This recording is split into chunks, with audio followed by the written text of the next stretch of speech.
ঠাকুর মা স্বামীজির শ্রীচরণে ভক্তিপূর্ণ প্রণাম জানিয়ে আজকের নিবেদন স্বামী ভূতেশানন্দজি মহারাজের পূর্ণ স্মৃতি। ডক্টর সচ্চিদানন্দ ধর। আমি সর্বপ্রথম স্বামী ভূতেশানন্দজি মহারাজকে দর্শন করি 1936-1937 খ্রিস্টাব্দে। তখন তিনি শিলং রামকৃষ্ণ মিশন আশ্রমের অধ্যক্ষ। শ্রী শ্রী ঠাকুরের জন্মশতবার্ষিকী উৎসবে তিনি শিলং থেকে সিলেট আশ্রমে এসেছিলেন। স্বামী দেবানন্দজিও তার সঙ্গে এসেছিলেন। আমি তখন ত্রিপুরার কৈলাসহর শ্রী রামকৃষ্ণ আশ্রমের ছাত্রাবাসে থেকে স্কুলে পড়তাম। আমরা কয়জন কৈলাসহর আশ্রমের ছাত্র সিলেট আশ্রমে ভলেন্টিয়ার হয়ে উৎসবে যোগ দিতে যাই। সেই উৎসবে মহারাজ 2 দিন ভাষণ দেন। একদিন সকালবেলা কোনো শাস্ত্রগ্রন্থ পাঠও করেন। তার কণ্ঠস্বর ছিল অতি সুমিষ্ট। থেমে থেমে ধীরে ধীরে ভাষণ দিতেন। আমি তার মুখেই সর্বপ্রথম কলকাতার মিষ্ট ভাষা শুনি।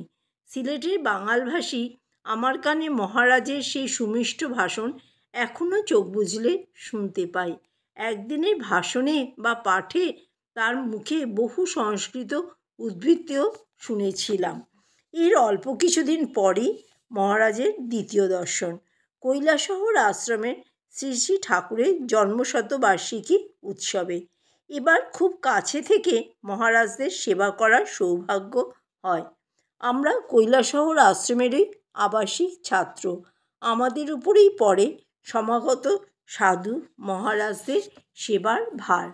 কৈলাসহরে যাতায়াতের সময় নিকটবর্তী রেল স্টেশন থেকে 9 মাইল সাধুদের হাতির পিঠে চড়িয়ে আনা নেওয়ার ব্যবস্থা করা হয়।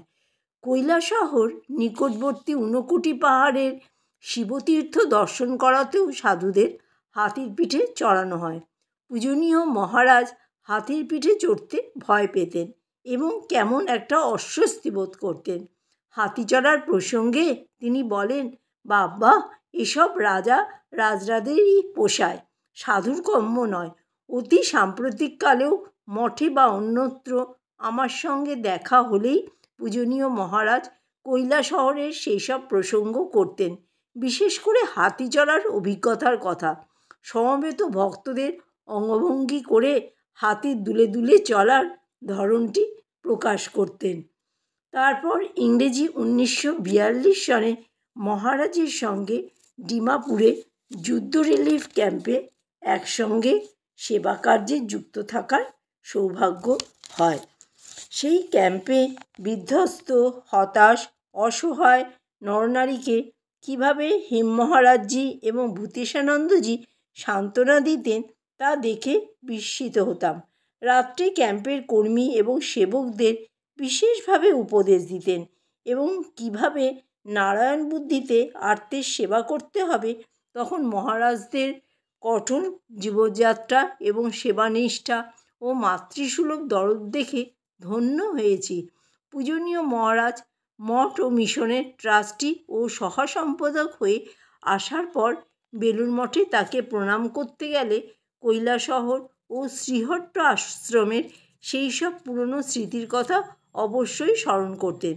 কৈলাসহর আশ্রমের উদ্যোগে ওখানে 1950 সনে কলেজ প্রতিষ্ঠা করা হয় এবং আমি যে ওখানকার কলেজের অধ্যক্ষ তা জেনে খুবই খুশি হন।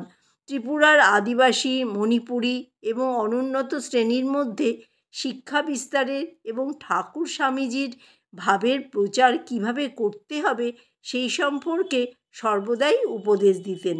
ওখানকার ভক্তদের অনেকের কথাই তিনি মনে রেখেছিলেন এবং তাদের পরিবারের হিতাহিতের কথা খুব দরদ দিয়ে জিজ্ঞাসা করতেন। সেই পার্বত্য ত্রিপুরার ছোট্ট শহরের আশ্রম এবং ভক্তদের প্রতি তার বিশেষ স্নেহ ও অনুগ্রহের কথা স্মরণ করে সবাই নিজেদের কৃতার্থ মনে করতেন। কৈলাসহর আশ্রম ছাত্রাবাসের এবং কলেজের 3টি প্রাক্তন ছাত্র সাধু হবার জন্য মঠে যোগ দেওয়ায় খুবই খুশি হন। যুবক যুবতীরা যাতে স্বামীজির ভাবে উদ্বুদ্ধ হয় সেই ভাবের প্রেরণা দিতেন মহারাজ। তার কাছে এলে একটা বিশেষ প্রেরণা পেতাম। 1975 খ্রিস্টাব্দে পূজনীয় মহারাজজি সঙ্ঘের ভাইস প্রেসিডেন্ট হয়ে দীক্ষাদানের জন্য মধ্যে মধ্যে সারগাছি আশ্রম এবং উত্তরবঙ্গে ও আসামে যেতেন। আমি তখন জঙ্গিপুর থেকে সারগাছি আশ্রমে এসে তার সঙ্গ লাভের সুযোগ পেতাম। মোটরে করে সারগাছি থেকে মালদা আশ্রমে যাবার পথে দুইবার আমরা তাকে পথে জঙ্গিপুরে নামিয়ে কিছু সময় বিশ্রাম করিয়ে নেবার সৌভাগ্য লাভ করি। সারগাছি আশ্রমে এবং জঙ্গিপুরে তার শিষ্য শিষ্যা এবং অন্যান্য ভক্তগণ তাকে খুবই কাছে পেয়ে ধন্য হতেন। একদিন সারগাছিতে রাত্রির আহারের পর পূজনীয় মহারাজ সাধু ব্রহ্মচারী এবং অল্প কয়েকজন গৃহীভক্তের আসরে তার সাধু জীবনের বিচিত্র অভিজ্ঞতার কথা, শ্রী শ্রী ঠাকুরের সন্ন্যাসী সন্তানদের প্রসঙ্গ এবং প্রথম যুগে মঠ জীবনের যেসব কৃচ্ছতা ছিল তা বিশদভাবে বলেন। কখনো গুরুগম্ভীরভাবে, কখনো রঙ্গ পরিহাসের মাধ্যমে মহারাজ এইসব প্রসঙ্গ করে সকলকে আনন্দ ও শিক্ষা দিতেন। একদিনের আসরে ভক্তের প্রশ্নের উত্তরে মহারাজ বলেছিলেন বাল্যকালেই তিনি কিভাবে বন্ধু ফণি মহারাজের সঙ্গে ভগবান লাভের জন্য পায়ে হেঁটে হিমালয়ের উদ্দেশ্যে গ্র্যান্ড ট্রাঙ্ক রোড ধরে যাত্রা করেন এবং পথশ্রান্ত হয়ে পরের দিনই আবার বাড়ি ফিরে আসেন। বাল্যকাল থেকেই ছিল তার ঈশ্বর লাভের জন্য ব্যাকুলতা। স্বামীজির শিষ্যজ্ঞান মহারাজের প্রেরণায় কিভাবে তারা কয়েকজন শরীর গঠন, আসন ও ধ্যানাদি করতেন তাও বলেছিলেন। মঠে যোগদানের পর তখনকার দিনে ব্রহ্মচারীদের নিজের হাতেই সব কাজকর্ম করতে হতো। ঠাকুর ও স্বামীজির সন্তান বয়স্ক সাধুরাও সব কাজকেই সেবা ও পূজা বুদ্ধিতে করতেন, তাই নবাগত ব্রহ্মচারীগণও তাদের অনুসরণ করতেন। বেলুড় মঠে সকালবেলা কিছু সময়ের জন্য পূজনীয় মহারাজজি ভক্তদের প্রণাম নিতেন এবং প্রশ্নোত্তরে নানা উপদেশ দিতেন। এইরকম দু একটি আসরে আমার উপস্থিত থাকার সৌভাগ্য হয়। প্রখর স্মৃতিধর মহারাজ আমার সঙ্গে দেখা হলেই কৈলাসহর, ডিমাপুর বা জঙ্গিপুরের কোনো ঘটনা বা ব্যক্তির প্রসঙ্গকে স্মরণ করতেন। একদিন সকলের সামনেই জিজ্ঞাসা করলেন, তোমার সচ্চিদানন্দ নামটি কে রেখেছিলেন? প্রণাম করে উঠলেই গানের কলি উদ্বৃত্ত করতেন, সচ্চিদানন্দ সাগরে ডুবিব ভাসিব। মহারাজের বিশেষ কৃপালাভে আমি ধন্য।